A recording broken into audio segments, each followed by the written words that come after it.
جی شادی بیاہ کی کیا ضرورت ہے؟ پارٹنرشپ ہونی چاہیے۔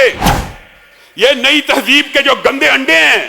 معزز سامعین گرامی قدر، آج مختصر سے وقت میں جس بات کی طرف میں آپ کی توجہ مبذول کروانا چاہتا ہوں، اور یہ چاہتا ہوں کہ اس بات کا آپ آگے بھی ابلاغ کریں، وہ بات، اس کا حکم ہمیں ہمارے شیخ حافظ محمد شریف حضرت حافظ صاحب جو شیخ المشائخ ہیں، شیخ الاساتذہ ہیں، انہوں نے دیا ہے، اور پاکستان بھر کے علماء اور خطبہ کے نام انہوں نے یہ پیغام دیا تھا، جس کو آج آپ کے سامنے رکھنا مطلوب اور مقصود ہے۔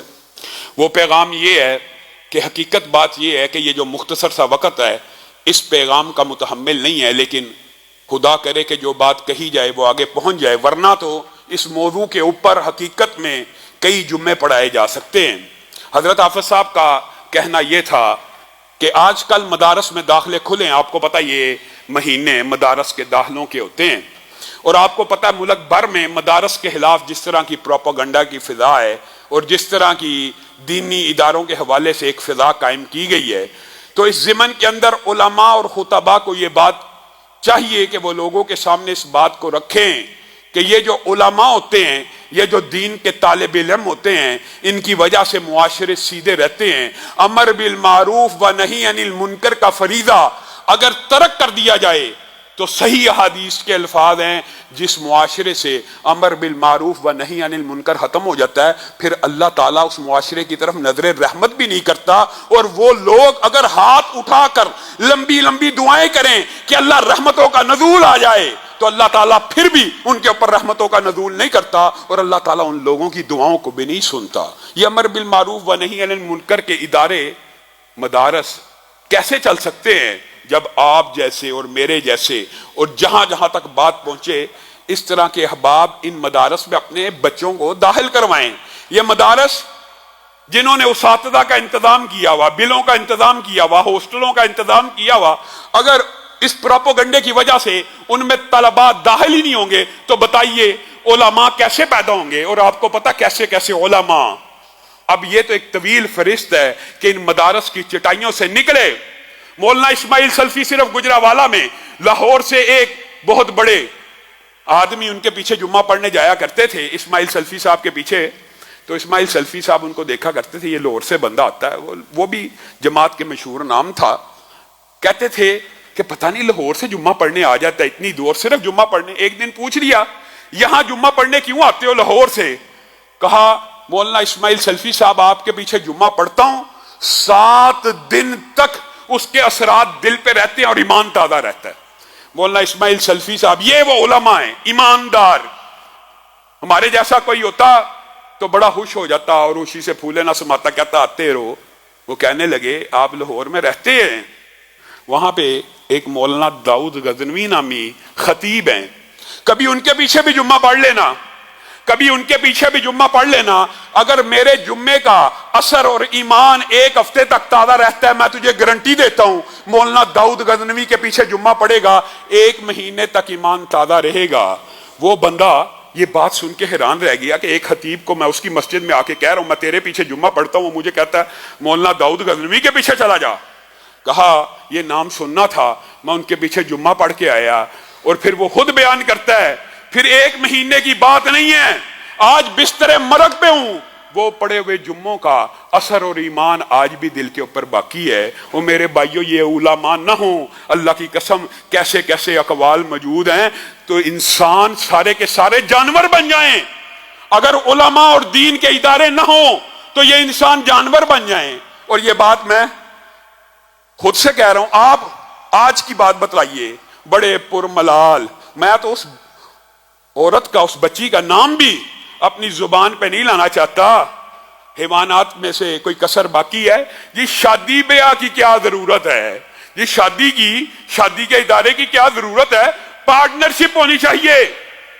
یہ نئی تہذیب کے جو گندے انڈے ہیں، انہوں نے ابھی سے یہ طوفان بدتمیزی اٹھایا ہوا ہے، ان کو بندہ کیا کہ ہاں انسان جو ہوتا ہے نا، شادی ایک فطرتی تقاضا ہے، خاندان بنانا یہ تو انسانوں کی فطری جبلت ہے، بچوں کی پرورش کرنا، بچوں کے مستقبل کے بارے میں سوچنا، بچوں کے نکاحوں کے بارے میں سوچنا، بچوں کی تعلیم و تربیت کے بارے میں سوچنا، بچوں کے اگلے مستقبل کے فیصلے کے بارے میں سوچنا، یہ تو ایک انسانی فطرت ہے، یہ اسی کو انسان کہتے ہیں۔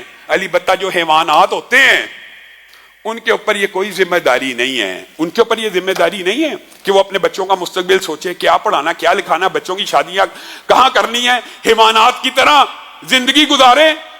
یہ آج کے دور میں ایسے حیوانات نما انسان موجود ہیں جن کی عقل اور فکر ایسی سوئی ہے، تدبر کا سلیقہ ہے۔ آزادی افکار کا مطلب یہ ہے کہ مادر پدر آزادی اور جانوروں کی طرح کی زندگی کی دعوت دی جائے۔ اعلانیہ اس نے کہہ دیا، اس لڑکی نے، کہ شادی کی کیا ضرورت ہے، دستخط کی کیا ضرورت ہے، یہ انسٹیٹیوشن کی کیا ضرورت ہے۔ اس کو یہ پتہ نہیں یہ صرف اسلامی انسٹیٹیوشن نہیں ہے، یہ انسانی انسٹیٹیوشن بھی ہے۔ صرف حیوانات اس انسٹیٹیوشن سے مبرہ ہیں، صرف حیوانات ان لائبلٹیز اور ذمہ داریوں سے باہر ہیں۔ لیکن بات یہ ہے کہ آپ اور میں اس علم کی پرورش میں، اس علماء کی پرورش میں کیا کردار ادا کر رہے ہیں۔ ہمیں چاہیے کہ ہم اپنے اپنے گھروں کے بچوں کو ان دین کے اداروں میں بھیجیں۔ یہ بتائیے، آپ نے یہ احادیث اور یہ روایات اور اقوالات نہیں سنے کہ جو بندہ، ویسے الدنیا ملعونۃ وملعون ما فیہا الا عالم او متعلم، دنیا میں ہر چیز لعنت شدہ ہے، صرف عالم کے اور متعلم کے۔ جہاں پڑھنے والا ہے، جو پڑھانے والا ہے، تم میں سے بہترین شخص وہ ہے، خیرکم من تعلم القرآن وعلمہ۔ نہیں پڑھا کہ تم میں سے بہترین وہ ہے جو قرآن کو پڑھے یا پڑھائے یا خود سیکھ لے یا سکھلانا شروع کر دے۔ اور یہ علم کی کوئی قید نہیں ہوتی عمر کے ساتھ، آپ جس بھی عمر میں ہیں، جس بھی ایج میں ہیں، جس بھی عمر کے حصے میں ہیں، آپ جو بات سنتے ہیں اس کو سیکھ لیں، یہ بھی علم ہے۔ علم کا یہ صرف مطلب نہیں ہے۔ لیکن اگر ہم مدارس کی چٹائیوں سے اور اساتذہ کے بغیر علم حاصل کرتے رہیں گے، علم حاصل کرنا چاہیے، آپ کو بھی کرنا چاہیے، ہر بندے کو کرنا چاہیے، لیکن علم کے لیے بھی مدارس کی، اساتذہ کی، چٹائیوں کی، ابتدائی تعلیم کی ضرورت ہوتی ہے۔ ورنہ پھر غامدی اور مرزا جیلمی جیسے علماء معاشرے میں جو فتنہ اور فساد بپا کرتے پھرتے ہیں، آپ کو نظر آ جائیں گے۔ یہ بھی آپ کی اور میری کوتاہی ہے۔ ہم نے مدارس سے وہ علماء کیوں نہیں پیدا کی؟ ہمیں کرنے چاہیے، اللہ کے فضل سے پیدا ہوتے چلے آئے ہیں اور آج بھی موجود ہیں۔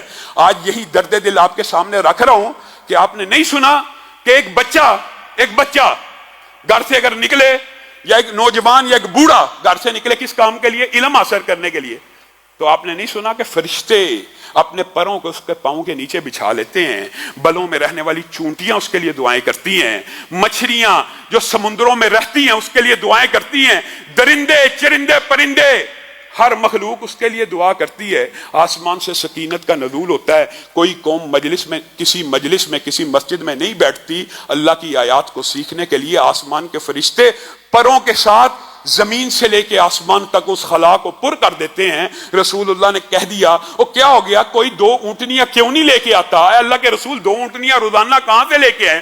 وادی بطحا سے کوئی جا کے اونٹنیاں بغیر ظلم کے لے کے کیوں نہیں آتا؟ کیسے لائیں؟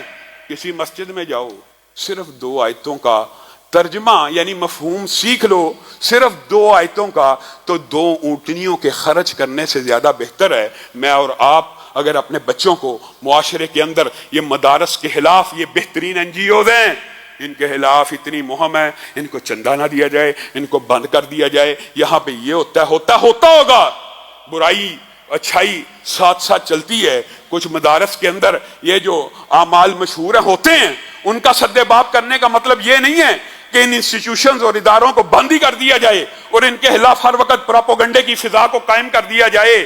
نہیں، آ گئی، آپ کو پتا مدارس کو امداد کم سے کم ہوتی چلی آ رہی ہے، مدارس میں لوگ جانا نہیں چاہ رہے۔ ایک ایسی NGOs ہیں، آپ حیران رہ جائیں گے اگر آپ اپنے پسماندہ علاقوں کا جائزہ لینا، یقین کریں یہ مدارس نہ ہو تو پسماندہ علاقوں کے بچے شاید بھوکے مر جائیں۔ یہ مدارس میں آ کے روٹی بھی کھاتے ہیں، وہاں پہ پڑھتے بھی ہیں، صرف دین کی تعلیم نہیں، اس کے ساتھ ساتھ میٹرک بھی کرتے ہیں، FA بھی کرتے ہیں، BA بھی کرتے ہیں۔ تو دنیا کی بہترین NGOs ہیں۔ یہی حافظ صاحب کا پیغام ہے کہ خطباء، علماء، عوام مدارس کے خلاف جو آج کے دور میں جھوٹا پراپوگنڈا ہو رہا ہے، اس کے اثر کو زائل کریں، اپنے بچوں کو، عوام کو مدارس کی اور دین کی تعلیم کی طرف راغب کریں۔ سبحان ربک رب